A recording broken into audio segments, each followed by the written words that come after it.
नमस्कार, स्वागत आहे तुमचे आमच्या चॅनेलमध्ये। आवाज महामुंबईचा, शोध बातमीचा, कौल मनाचा।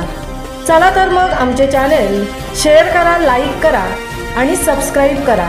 धन्यवाद।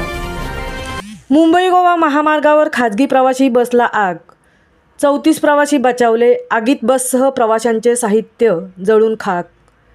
मुंबई गोवा महामार्गावर कोलाड इथे खाजगी बस जळून खाक झाली। रात्री 12 वाजण्याच्या सुमारास ही घटना घडली। सुदैवाने यात कुठलीही जीवितहानी झाली नाही, मात्र बससह सर्व प्रवाशांचे सामान जळून खाक झाले। Dhatav MIDC, Deepak nitrate company यांचे अग्निशमन दल, कोलाड रेस्क्यू टीम आणि पोलीस यांनी बचावकार्य केले व आगीवर नियंत्रण आणले। बसमध्ये चालक आणि क्लीनरसह 34 प्रवासी होते। खापरोबा ट्रॅव्हल्सची ही AC स्लीपर कोच बस मुंबईतील जोगेश्वरी येथून मालवणकडे निघाली होती।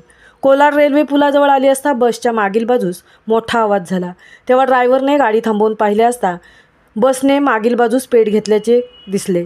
काळ आलेला होता, मात्र चालकांना प्रसंगावधान दाखवल्याने काळाची वेळ आली नव्हती, असा अनुभव या प्रवासी बसमधील लोकांना आला आहे।